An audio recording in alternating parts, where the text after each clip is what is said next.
ಎಲ್ಲರಿಗೂ ನಮಸ್ಕಾರಗಳು.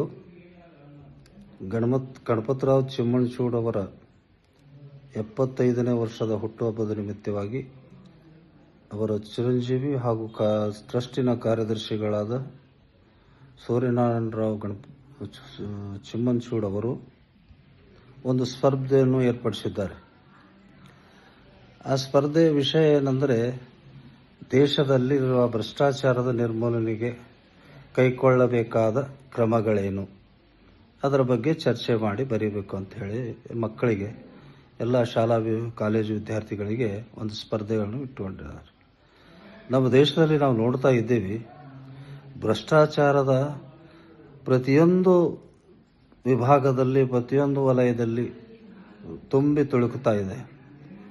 ಇದಕ್ಕೆ ಕಾರಣ ಬರೀ ಸರ್ಕಾರ ಅಷ್ಟೇ ಅಲ್ಲ, ಮಠಾಧೀಶರು ಅಷ್ಟೇ ಅಲ್ಲ, ಇದಕ್ಕೆ ಪ್ರತಿಯೊಬ್ಬ ಸಾಮಾನ್ಯ ಮನುಷ್ಯನು ಭ್ರಷ್ಟಾಚಾರಕ್ಕೆ ಕಾರಣ ಆಗಲಿಕ್ಕೆ ನಾನು ಹೇಳಬಯಸ್ತೇನೆ. ಯಾಕೆಂದರೆ ನಾವು ಚುನಾವಣೆ ಸಂದರ್ಭದಲ್ಲಿ ಮತದಾನ ಮಾಡುವಾಗ ಸಹಿತ ಮತದಾರರು ಹಣ ಮತ್ತು ಶರೆ ಪಡೆದುಕೊಂಡು ಮತ ಹಾಕ್ತೀವಿ. ನಾವು ಆ ಚುನಾವಣೆಗೆ ನಿಂತಹ ಅಭ್ಯರ್ಥಿ ಯಾರು, ಎಂಥವ, ಅವನ ಗುಣಗಳೇನು, ಅವಗುಣಗಳೇನು, ಅವನು ಒಳ್ಳೆಯ ವ್ಯಕ್ತಿ ಇದ್ದಾನೋ ಇಲ್ಲೋ ಅಂತಕ್ಕಂಥ ಸ್ವಲ್ಪ ಅವಲೋಕನ ಕೂಡ ಮಾಡಲಿಕ್ಕೆ ತಯಾರಿಲ್ಲ. ನಾವು ದುಡ್ಡು ಕೊಟ್ಟು ಕೂಡಲೇ ನಾವು ಯಾರು ಬೇಕಾದಂಥ ವ್ಯಕ್ತಿಗೆ ಓಟ್ ಹಾಕಿ ನಾವು ಆರಿಸ್ತಂದ ಮೇಲೆ ಅವರು 5 ವರ್ಷ ನಮ್ಮ ಮೇಲೆ ಆಳ್ಕೆ ಮಾಡ್ತಾರೆ. ನಾವು ಯಾವುದಾದ್ರೂ ಒಂದು ಸಾಮಾನ್ಯ ಕೆಲಸ ತೆಗೆದುಕೊಂಡು ಹೋದಾಗ, ನೀವೇನು ಪುಕ್ಷಟ್ಟೆ ನಮ್ಗೆ ಓಟ್ ಹಾಕಿಲ್ಲಪ್ಪ, ದುಡ್ಡು ಕೊಟ್ಟಿನಿ, ನೀವು ಓಟ್ ಹಾಕಿರಿ ಅಂತ ಹೇಳಿ ಖಡಾಖಂಡಿತವಾಗಿ ಹೇಳಲಿಕ್ಕೆ ಬಯಸ್ತಾನು.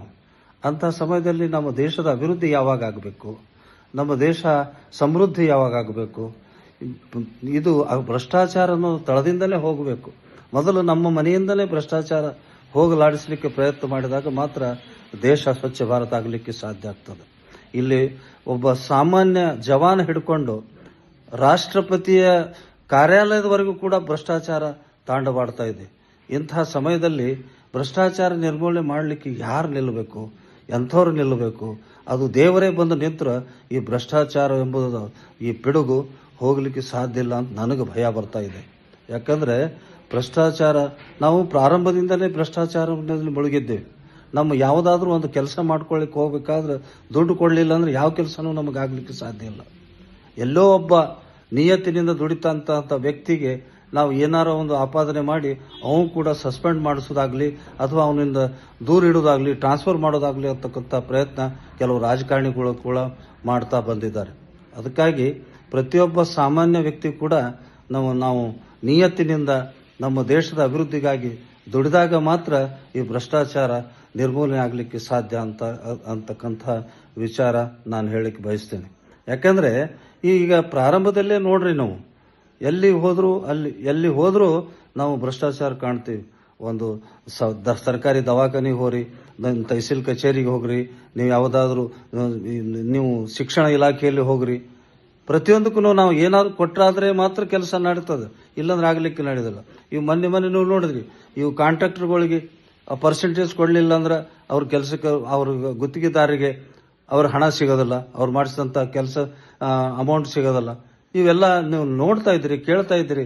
ಪ್ರತಿದಿನ ನಾವು ಇದರಲ್ಲಿ ನೋಡ್ತೀವಿ, ನಾವು ಟಿವಿಗಳಲ್ಲಿ, ಪತ್ರಿಕೆಗಳಲ್ಲಿ ದಿನ ಓದ್ತೀವಿ. ಅದಕ್ಕಾಗಿ ಮೊದಲು ನಾವು ಭ್ರಷ್ಟಾಚಾರ, ಯಾಕಂದ್ರೆ ನಮ್ಮಲ್ಲಿ ಸಂಸ್ಕಾರ ಇಲ್ಲದ ಕಾರಣ ಭ್ರಷ್ಟಾಚಾರಕ್ಕೆ ನಾವು ಅಣಿಯಾಗ್ತೀವಿ.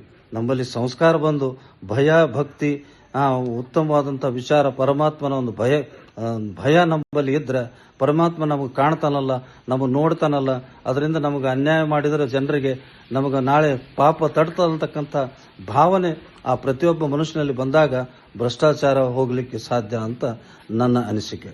ನಮಸ್ಕಾರಗಳು.